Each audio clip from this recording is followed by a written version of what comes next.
하나님의 말씀 오늘 제목은 탐내지 않아요 라는 말씀이에요. 하나님의 말씀은 출애굽기 20장 말씀인데 우리 전도사님과 함께 따라서 읽어보도록 하겠습니다. 내 이웃의 집을 탐내지 말라.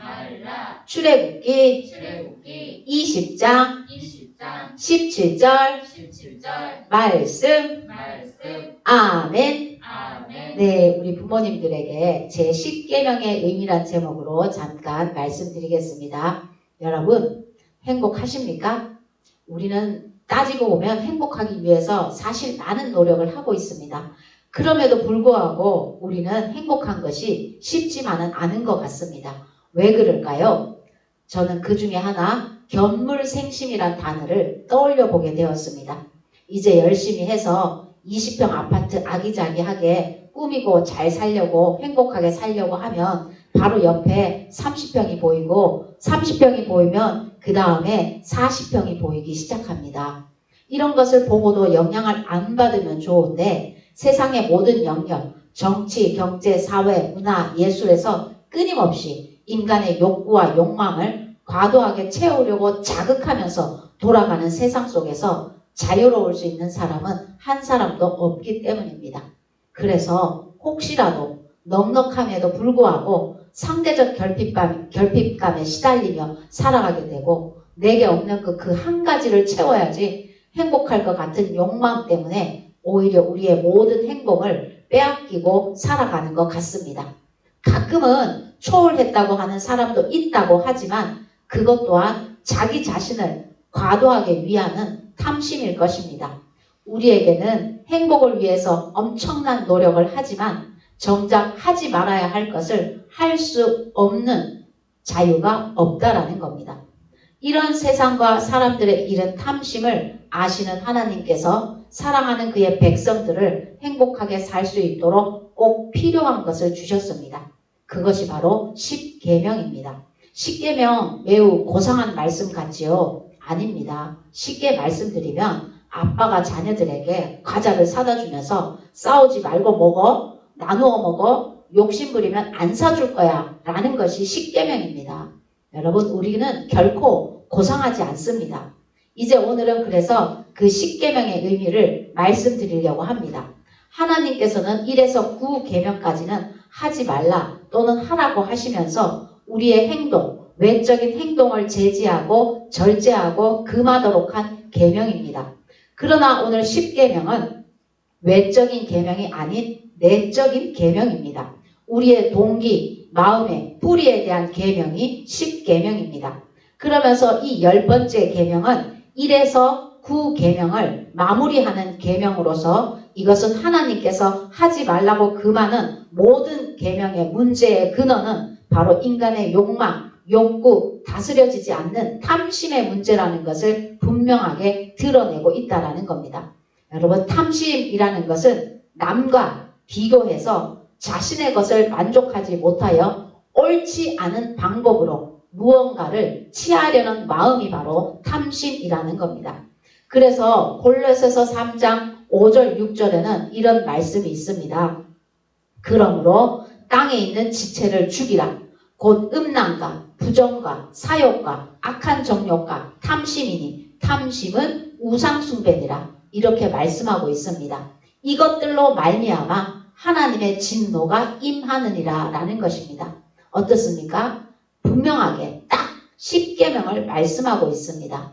하나님과 사람 사이에 마땅히 지켜야 할 1에서 4계명을 지키지 못하는 것도 탐심 때문이며 사람과 사람 사이에 마땅히 지켜야 할 5계명에서 9계명, 부모를 공경하는 것, 살인, 간음, 도둑질, 거짓 증거, 이 모든 계명을 지키지 못하는 것도 탐심으로 인한 것임을 10계명은 드러내고 있다는 겁니다.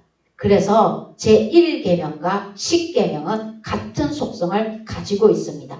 그리고 결국 이 탐심으로 우리는 집착하게 됩니다. 이 집착은 하나님도, 부모도, 아내도, 자식도, 형제도 섬기지 못하게 합니다.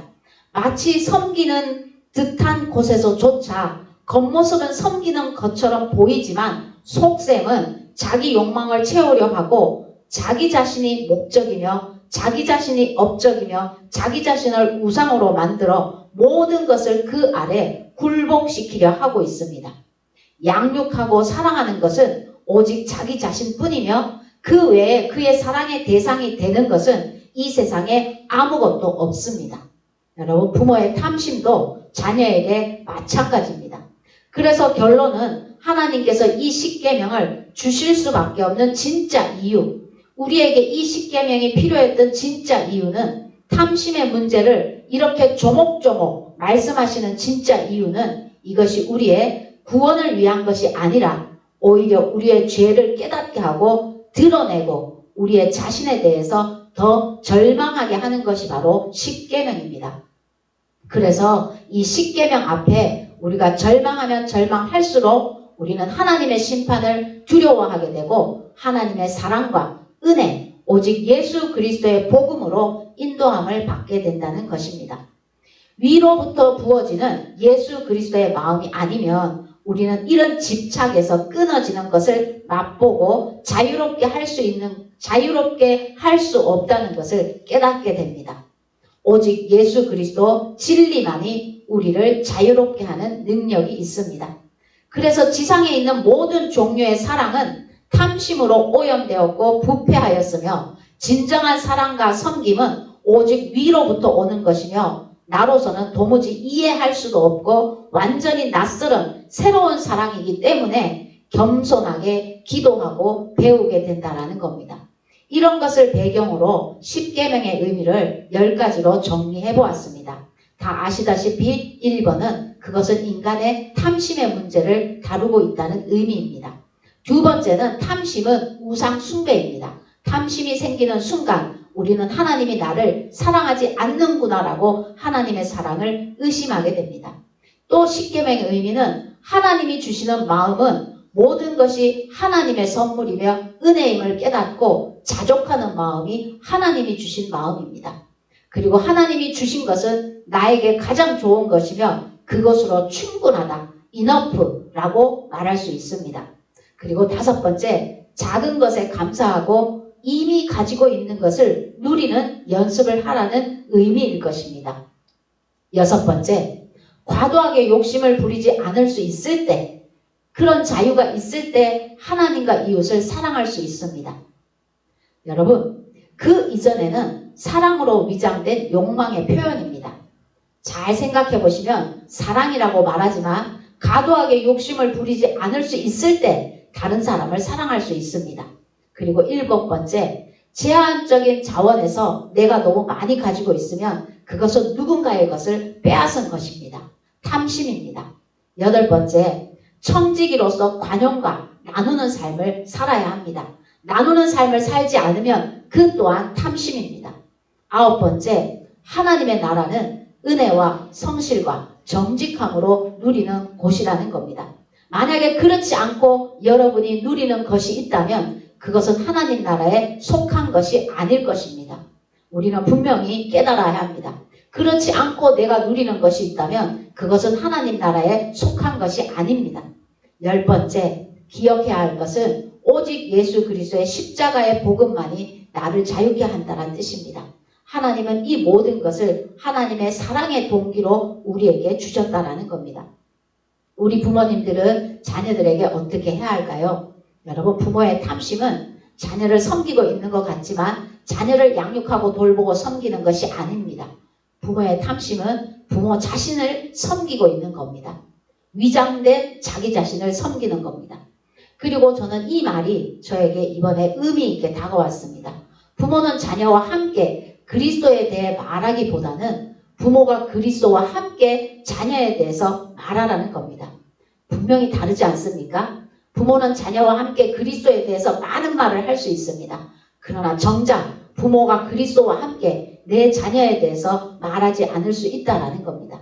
부모가 그리스도와 함께 자녀에 대해서 말할 때 부모는 자녀를 위해서 기도할 수밖에 없다라는 겁니다. 예수 그리스도의 마음으로 긍휼의 마음을 가지고 그 자녀를 위해서 무릎 꿇을 수밖에 없다는 것을 깨닫게 된다는 겁니다. 세 번째, 우리 자녀들에게 모든 것이 하나님의 은혜이며 작은 것에서부터 하나님이 주신 것이며 감사하는 마음을 가르친다라는 겁니다. 언젠가 기억은 안 나는데 여러분 성경학교 때였던 것 같습니다. 우리 아기들에게 영화부에서 성경학교 때 작은 선물을 주었습니다. 그랬더니 그 아기가 엄마에게 뛰어가면서 이렇게 말했다고 합니다. 엄마! 예수님이 선물 주셨어요! 라고 말했다고 합니다. 여러분 어릴 때부터 작은 것에서부터 하나님께 감사하고 예수 그리스도의 마음으로 탐심을 물리치고 거룩하고 행복한 저와 여러분들의 삶이 되시기를 주의 이름으로 축복합니다. 아멘.